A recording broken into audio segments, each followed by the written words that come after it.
स्वागत छ सम्पूर्णलाई आजको भिडियोमा। अनि आज फेरि म हजुरलाई सिकाउँदै छु आफ्नो मोबाइलमा एचडी थम्बनेलहरु कसरी बनाउने हैन, एकदम प्रोफेसनल। त्यसको लागि चाहिँ भन्दा पहिला हजुरले पिक्सल ल्याब भन्ने एप्लिकेसन डाउनलोड गर्नुपर्छ हैन। अनि यो ओपन गरेपछि यस्तरी इन्टरफेस आउँछ फर्स्टमा। अनि हजुरले यहाँबाट इमेज साइज सिलेक्ट गर्नुपर्छ। 3 डटको अप्सन छ सबभन्दा टप कर्नरमा राइट साइडमा। यसमा गएर यहाँ तिम 1 2 3 4 5 नम्बरमा छ इमेज साइज हैन। इमेज साइजमा गएर हजुरले कस्ट्युममा गएर कस्ट्युममा गएर युट्युब थम्बनेल भनेर छ हैन। 1 2 3 4 5 नम्बरमा यसलाई ओके गर्ने। त्यसपछि ओके अनि यो छ हैन, यसलाई डिलिट गर्दिउँ पहिला। यहाँ तिमी यसरी डिलिट। अनि हजुरको फोटो अब कुन फोटो हजुरलाई एड गर्नु छ त्यो फोटो एड गर्ने। प्लसको आइकनमा गएर 1 2 3 4 5 नम्बरमा छ फ्रम द ग्यालेरी भनेर अनि यसमा जाने। यसमा गइसकेपछि हजुरको फोल्डरहरु देखाउँछ हैन। यसरी अब हजुरको फोटो कहाँ थिन्छ हजुरले त्यो फोटोलाई एड गर्ने। मैले एउटा फोटो मेरो पहिले ब्याकग्राउन्ड रिमुभ गरेर राखेको छु। हजुरलाई पनि अब फोटोको ब्याकग्राउन्ड रिमुभ गर्न छ भने मैले एउटा भिडियो पहिले बनाएर हालिसकेको छु। त्यो भिडियोको लिंक मैले मेरो डिस्क्रिप्सनमा एड गर्दैछु। त्यो भिडियो हेर्नु भयो भने हजुरले एकदम इजिली 2 मिनेटमै हजुरले आफ्नो फोटोदेखि ब्याकग्राउन्ड रिमुभ गर्न सक्नुहुन्छ। अनि हजुरको अब यो फोटो यसरी एड गरिसकेपछि हैन, ब्याकग्राउन्ड रिमुभ गरेर राख्ने पहिले। अनि फोटोलाई यसरी एड गरिसकेपछि हजुरले यसको साइज पनि यहाँ तिमी हेर्नु। अब व्हाइट कलरमा डट छ एउटा, यसलाई ठुलो सानो गराउनु मिल्छ। यसरी ठुलो सानो गराउनु मिल्छ। अनि साइज ठिक्कको साइज बनाएर अब हजुरले यसरी कहाँ थिम राख्ने हो, कहाँ थिम प्यालेस गर्ने हो, त्यसलाई कहाँ थिम राख्नुहुन्छ त्यहाँ थिम राख्ने।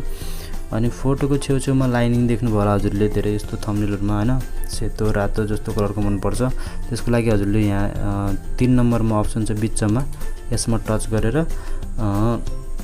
हजुरले फोटोमा यसरी टच गर्ने। त्यसपछि यहाँ 3 नम्बरमा आएर हजुरले के गर्नुपर्छ भने यहाँ स्ट्राइक छ हेर्नु, यो स्ट्राइकमा क्लिक गर्ने।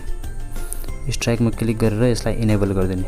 अनि इनेबल गरेपछि हेर्नु यहाँ तिम रातो यसरी हेर्नु। थुप्रै कलर छ अरु पनि, मैले चाहिँ हजुरलाई देखाउनको लागि रातै राखे हैन। अनि यसरी बढाउन मिल्छ हेर्नु हैन। हजुरलाई जति ठीक लाग्छ त्यसरी राख्नु। अनि ओके गरिदिने यसलाई। यति गरिसकेपछि हेर्नु यस्तो टाइपको देखिन्छ। अब टेक्स्टमा एड गर्ने हैन। टेक्स्ट एड गर्छु म हजुरलाई एउटा देखाउनको लागि, एक्जाम्पलको लागि।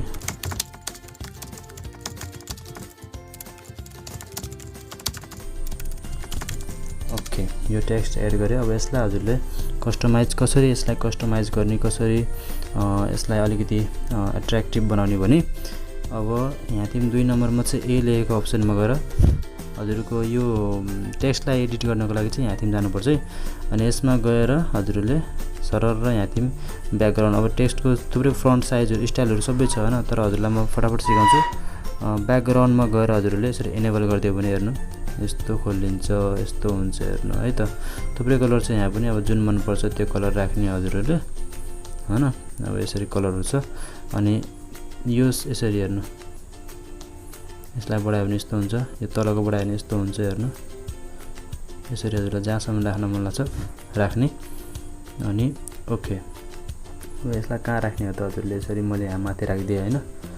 यसरी गर्न मिल्छ। अब यस्तै टेक्स्टलाई म कपी गरेर यस्तै टेक्स्टले म एड गरेर देखाउँछु। अर्को टाइपको पनि बनाउन मिल्छ। अनबक्सिङ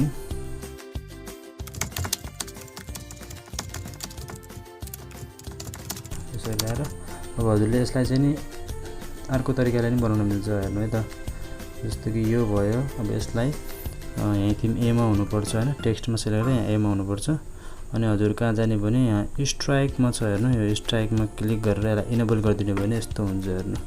अनि यसको पनि यहाँ थुप्रै कलरहरु छ हैन, रातो छ, यहाँ तिम थुप्रै कलर छ। हजुरलाई जुन मन पर्छ त्यो कलर राखेर अब यहाँ तिम यसरी घटाउने बढाउने गर्न मिल्छ हेर्नु। भिडियो कस्तो लाग्यो, भिडियो हजुरलाई एकदम हेल्पफुल भएको रहेछ भने प्लिज भिडियोलाई लाइक गरिदिनु। अनि सब्स्क्राइब गर्ने मेरो युट्युब च्यानललाई। मेरो युट्युब च्यानलमा चाहिँ मैले अपलोड गर्छु आफ्नो मोबाइलमा भिडियोहरु कसरी बनाउने, A to Z प्रोफेसनल भिडियोहरु, Birol video, blogging, A to Z सबै टाइपको भिडियोहरु कसरी बनाउने त्यो सिकाउँछु। प्लस युट्युबसँग रिलेटेड कुराहरु सबै। अनि भिडियो लास्टसम्म हेर्दिनु भएको सबैजनालाई धेरै धेरै धन्यवाद। अनि love you all, bye by.